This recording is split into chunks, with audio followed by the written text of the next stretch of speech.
Bonjour à vous tous et bienvenue sur ce plateau de questions ouvertes. Alors comme chaque semaine, nous allons tenter de décrypter et d'analyser l'actualité. Nous le faisons avec des éditorialistes des médias chrétiens. Cette semaine, j'ai le plaisir d'accueillir sur ce plateau Jean-François Colossimo. Bonjour. Bonjour. Vous êtes chroniqueur sur le site orthodoxie.com. Jean-Pierre Denis, bonjour. Bonjour. Vous êtes directeur de l'hebdomadaire La Vie. Alors cette semaine, nous avons choisi de poser une question lourde mais passionnante pour tout un chacun. Dieu et Darwin sont-ils compatibles? Alors, il y a 150 ans, Charles Darwin publiait son ouvrage sur l'origine des espèces qui allait le rendre célèbre. Et cette actualité, c'est qu'un colloque est organisé à cette occasion, cette semaine à Rome, par le Vatican. Aujourd'hui, la théorie de l'évolution est reconnue globalement par les églises, mais ses adversaires ont repris, pourrions dire, du poil de la bête ces dernières années. Les créationnistes, c'est-à-dire ceux qui interprètent la Bible à la lettre, relancent le débat. Ils sont très actifs, on le voit aux États-Unis et maintenant en Europe. Peut-on toujours distinguer aisément le domaine de la science de celui de la foi? Les chrétiens n'ont-ils pas des raisons aussi d'être troublés par cette idée qu'on appelle un dessein intelligent, à savoir que le monde n'a pas pu être créé par hasard? Alors, avant de passer la parole à nos invités, je vous propose un point de vue intéressant sur ce sujet. C'est celui exprimé par Jacques Arnoux. Jacques Arnoux est un dominicain, mais aussi un scientifique. Il est ingénieur agronome et docteur en histoire des sciences et en théologie. C'est un extrait d'un documentaire qui avait été réalisé l'an dernier par Alexandre Fronti et qui a été diffusé sur KTO. Je vous propose de l'écouter et de le regarder. Beaucoup d'entre vous n'ont sans doute pas très souvent entendu parler des créationnistes, n'en ont peut-être jamais rencontré. Ça reste un sujet qui me semble bien d'actualité, pas seulement outre-Atlantique, comme vous venez de le dire, et on en a des échos à travers les élections présidentielles, mais bien, comme vous le disiez, en Europe, et bien sur notre territoire aujourd'hui français. Pour des raisons qu'une fois encore, les historiens des sciences et philosophes des sciences peuvent expliquer. En tout cas, dans la seconde moitié du XIXe siècle, apparaissent des mouvements auxquels on va assez rapidement donner le nom de créationnistes. Pourquoi? Parce que, eh bien, ils s'opposent à l'idée d'évolution défendue par Darwin et ses amis et ses successeurs et ses héritiers.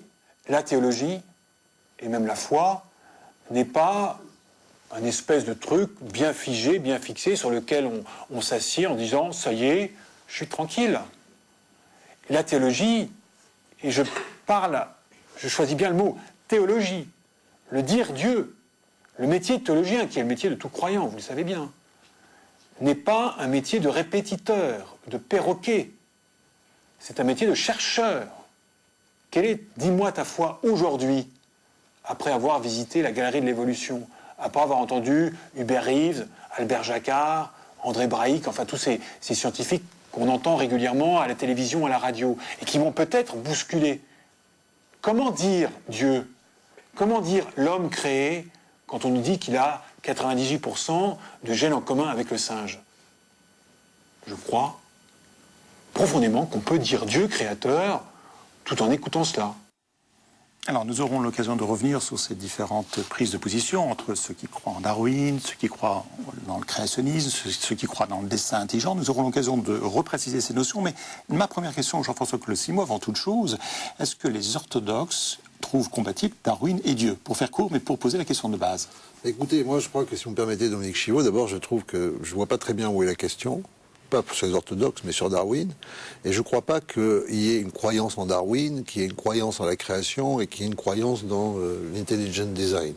C'est pas du tout les mêmes ordres. Pour moi, il y a une science qui s'établit à la mesure de la raison humaine, avec une histoire de cette science, et avec les limites de la science. La science répond aux questions du quoi et du comment. Et de ce point de vue-là, la théorie de l'évolution, qui a d'ailleurs elle-même beaucoup évolué depuis Darwin, me semble, en l'état de nos connaissances, tout à fait non seulement pertinente, mais en l'état de nos connaissances, si on réfléchit de manière épistémologique, c'est-à-dire si on réfléchit à la philosophie des sciences, d'une manière, là encore, pensée, n'est-ce pas? Eh bien, elle me semble non seulement pertinente, mais incontestable en l'état de nos connaissances. Donc, c'est pas une question d'adhérer au darwinisme comme on adhère au catholicisme ou à l'orthodoxie. C'est pas une question d'adhésion personnelle, etc. C'est une question de raison. Et encore une fois, en l'état de nos connaissances, nous pouvons dire que la théorie de l'évolution présente un apport scientifique incontestable à la question de la place de l'homme sur Terre et de son lien à l'entier vivant. Voilà. Alors, je vois pas en quoi sur ce ce premier point. Donc, si je vous comprends bien, ce souci d'éviter toute confusion entre une théorie scientifique et le darwinisme et des croyances. Est-ce que vous partagez cette préoccupation d'éviter la confusion entre ces deux niveaux, Jean-Pierre Denis? Au départ, c'est Darwin lui-même qui fait la confusion. Il faut se souvenir qu'il traverse une grande crise existentielle à travers ses découvertes et qu'il a rompu avec la foi chrétienne à la lumière de ses propres découvertes. Donc il semble bien qu'au départ, la science a pris en Darwin déjà la place de la religion. Donc il y a bien un conflit. Alors aujourd'hui, on a tendance à replacer les choses dans leur contexte. La science cherche ce qui est de l'ordre de la vérité scientifique et la religion poursuit une autre vérité qui à nos yeux lui est d'ailleurs supérieur, mais qui est en tout cas d'un autre ordre. Mais c'est vrai qu'à l'époque de Darwin, et c'est sans doute le début d'une longue époque dans laquelle il fallait choisir entre la foi et la science comme étant deux ordres de croyances incompatibles. Et c'est vrai qu'à partir du moment où Darwin a cru déceler les secrets de l'humanité, et plus exactement les secrets presque de l'univers, en tout cas de la Terre, à travers la théorie de l'évolution, il a jugé que Dieu était impossible. Voilà. Et aujourd'hui, on fait mieux, je crois, la part des choses, sauf précisément les fondamentalistes, qui en sont encore, comme les scientistes du XIXe siècle, à croire qu'il faut choisir. Que le monde... Alors, Jean-François Colossimo, les théories de Darwin font quand même allusion à des points fondamentaux pour les églises. L'origine du monde et sa finalité. Ils abordent ces thèmes-là. Est-ce qu'il n'y a pas forcément un risque pour des croyants d'être troublés par une partie des thèses scientifiques? Non, mais d'abord, je m'accorde avec Jean-Pierre Denis sur le fait qu'il y a eu un vaste débat idéologique, mais la mise en perspective idéologique de la science, ça arrive toujours, n'est-ce pas? Quand on en revient à Galilée, où là, c'était pas un problème de biologie, mais un problème de cosmologie, de représentation du monde, il y a eu un débat intarissable lorsqu'on a appris que nous n'étions pas au centre du monde, en quelque sorte, que l'homme n'était pas au centre du monde. Il s'avère que cette crise largement dépassée, la physique ensuite a elle-même connu ses propres crises intérieures, et qu'aujourd'hui le débat, par exemple, entre physiciens et théologiens est un débat qui est beaucoup plus serein, parce qu'effectivement la répartition des ordres est désormais mieux faite. Il y a même parfois des physiciens qui cherchent dans les antiques sagesses ou les antiques représentations des modèles d'explicitation de l'univers. Pourquoi? Parce que justement, les physiciens savent qu'ils peuvent se rapprocher de l'origine, mais ne pas dire l'origine. Ils ne peuvent pas la circonscrire. Ils ne peuvent pas l'analyser, n'est-ce pas? On est toujours au Big Bang, plus quelques dixièmes de seconde. De la même manière, Darwin, ou plutôt la théorie de l'évolution, on peut sortir du cas Darwin lui-même, qui est un cas effectivement psychologiquement complexe, etc. Et qui s'est prolongé après Darwin.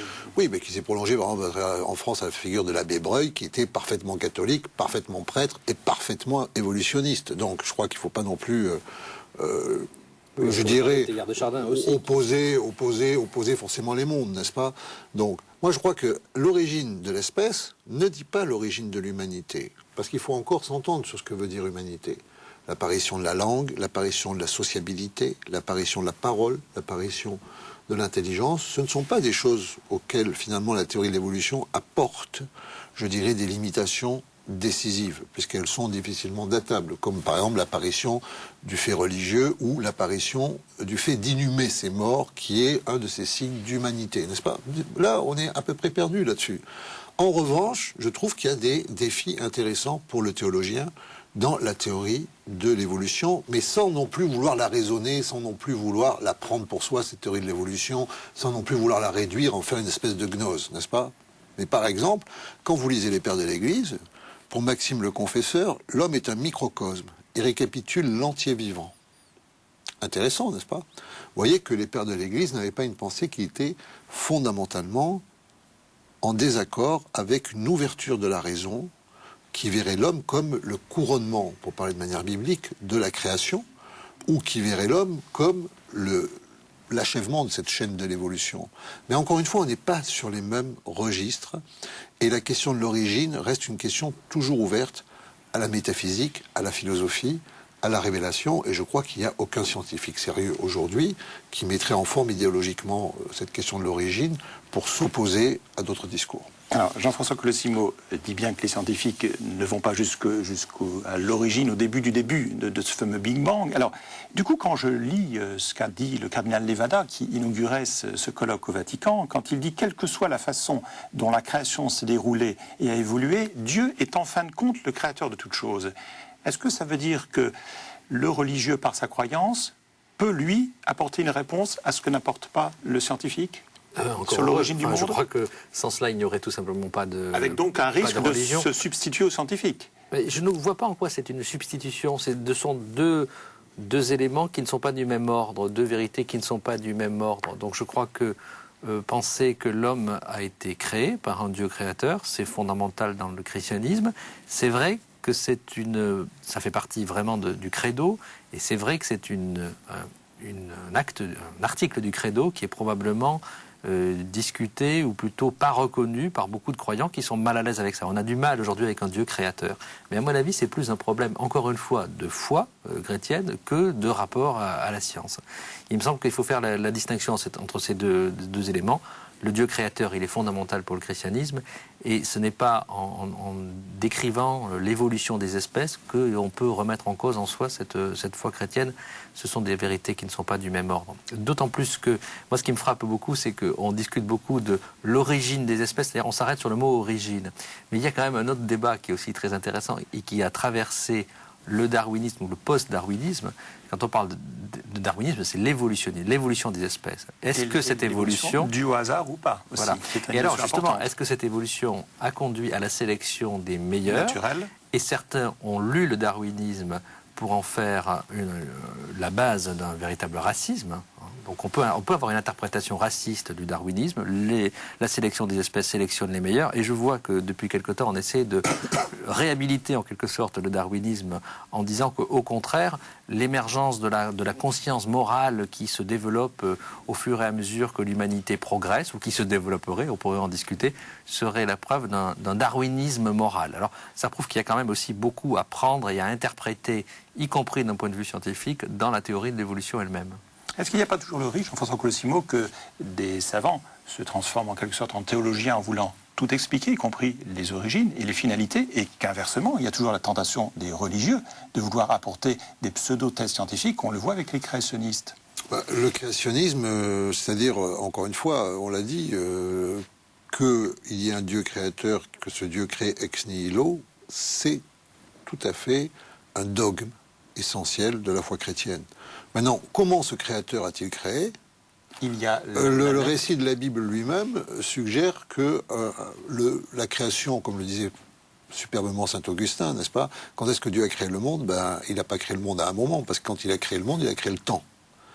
Et alors, évidemment, le compute du temps qu'il y a dans le récit de la Genèse, c'est un récit tout à fait poétique, fabuleux, symbolique, anthropologique, théologique, mais ce n'est pas un récit scientifique. Donc, vouloir opposer ce récit au récit scientifique que nous propose la science d'aujourd'hui, c'est une forme, en fait, de tentative désespérée de vouloir s'instaurer sur la rationalité scientifique. Alors, les Américains sont-ils dans cette Oui, posture? parce qu'ils sont dans un... D'abord, ils ont le problème du fondamentalisme biblique, et ensuite, c'est raison contre raison, comme si c'était des raisons égales, comme si c'était des raisons qui s'occupaient des mêmes questions. Mais c'est totalement absurde, n'est-ce pas? Quand Bush ou McCain demandaient que la théorie créationniste, donc en gros, on lit la Bible à la lettre, soit expliquée de la même manière que les théories scientifiques normales, vous trouvez ça choquant? Mais de la même manière que Jean-Pierre Denis soulignait qu'il y a une dérive idéologique, pas du tout due à la science, mais à l'emploi de la science avec le darwinisme social qui effectivement a abouti à des choses tout à fait inacceptables.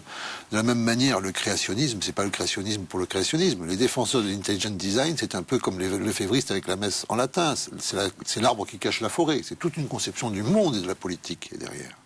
N'est-ce pas? L'intelligent design, c'est pas tout à fait la même chose, parce que justement, c'est une tentative de concilier deux ordres de vérité, et de créer une passerelle, en quelque sorte, entre... Oui, je suis d'accord, de favoriser une sorte de gnose qui, comme toutes les gnoses, repose quand même sur une grande carambouille, quoi. N'est-ce pas? C'est-à-dire, là aussi, moi je crois que c'est très simple.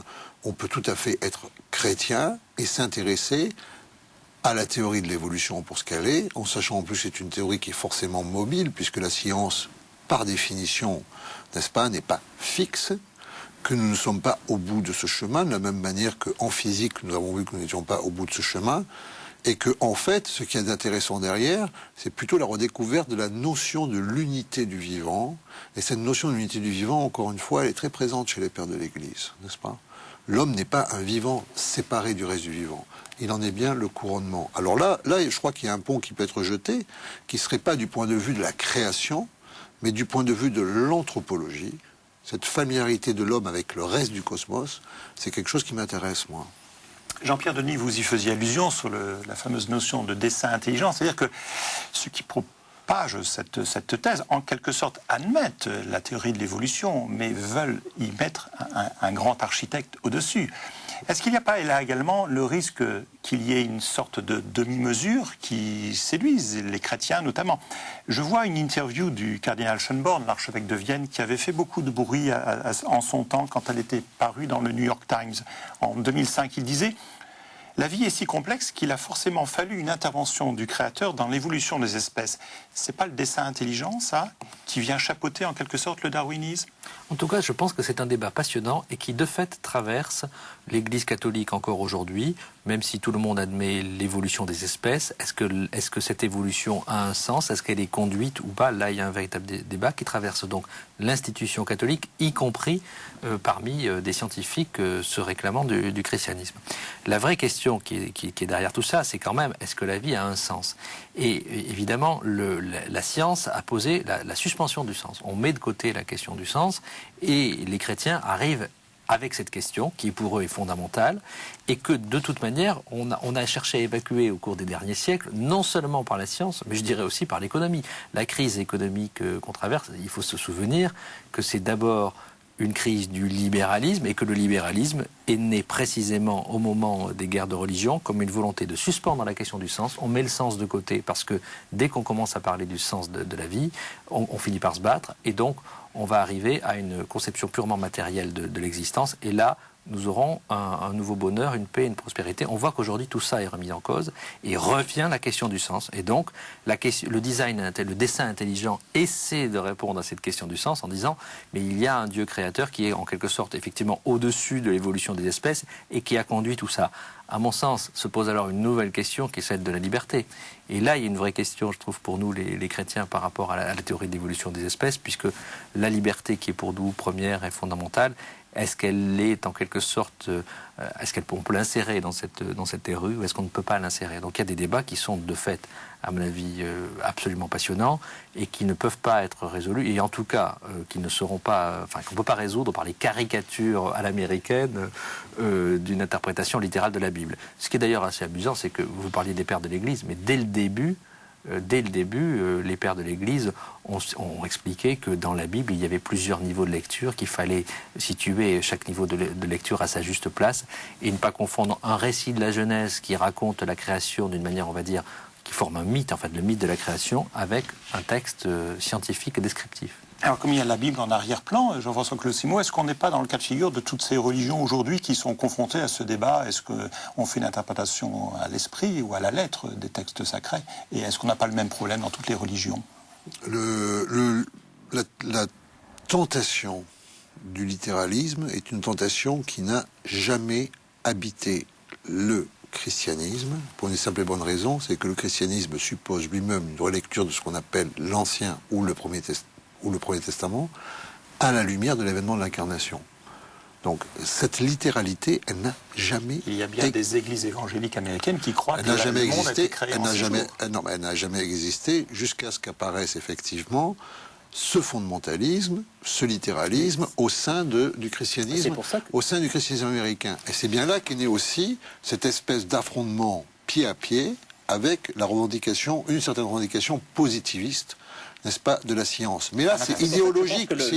C'est pour ça que je pense que le fondamentalisme chrétien est le fils du scientisme du Absolument, parce que c'est rationalité. Les deux excès, autrement dit. L'un naît de l'autre, me semble-t-il. Ils partagent la même croyance, au fond, à une même rationalité qui pourrait tout expliquer.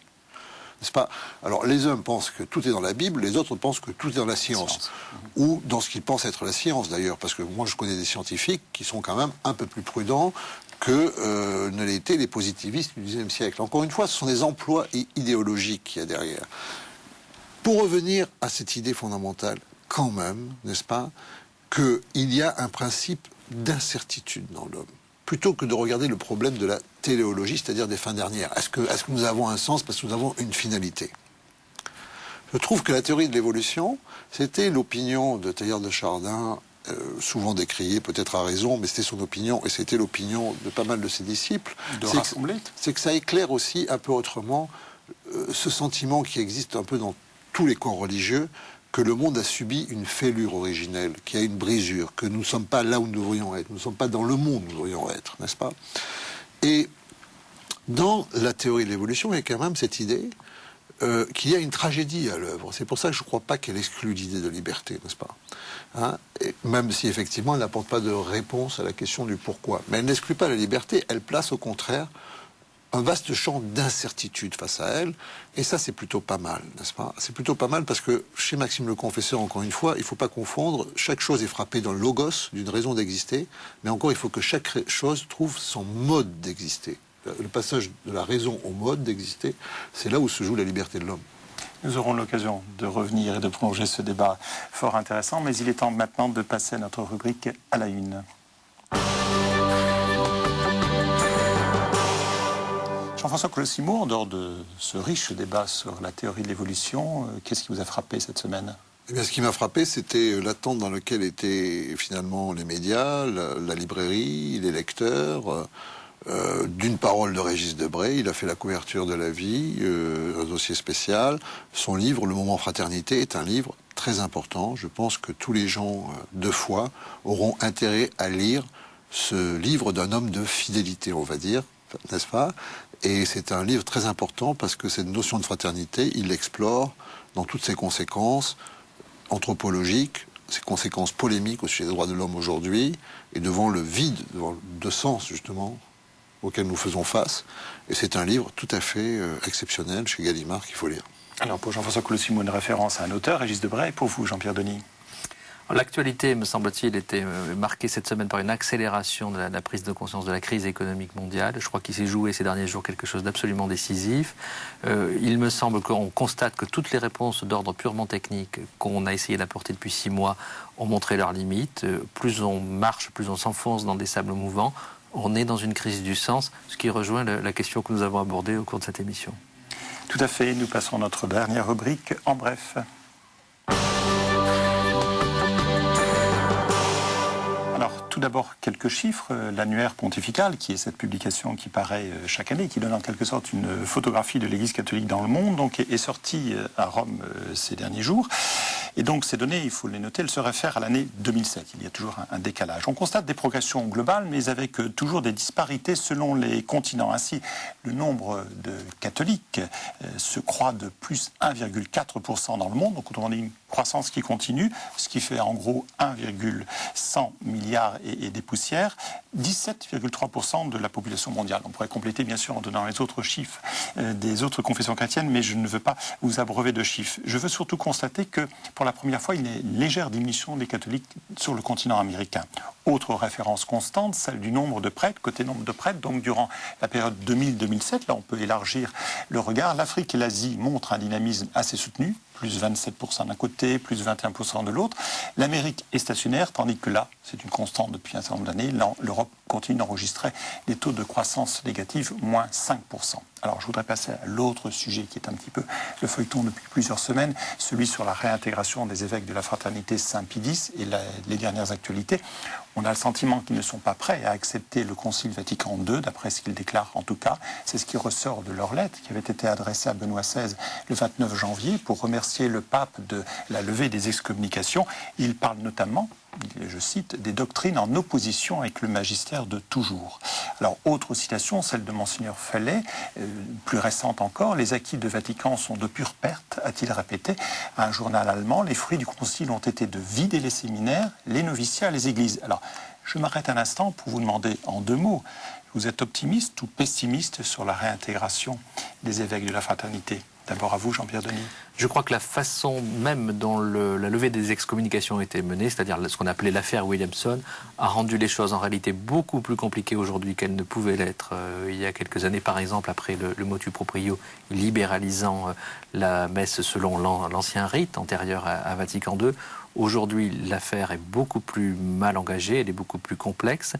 Et par contre, chez les intégristes, je crois qu'on sent une hésitation très profonde avec une attitude qui consiste à souffler constamment le chaud et le froid. Cette semaine, c'est non, non à Vatican II.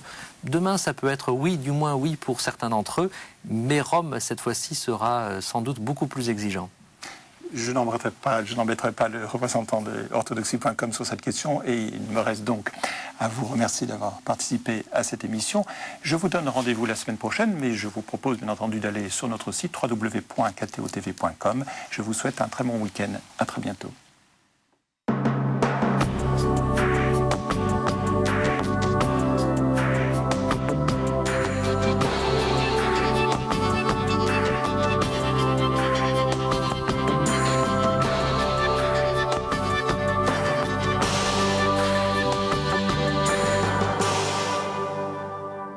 KTO ne vit que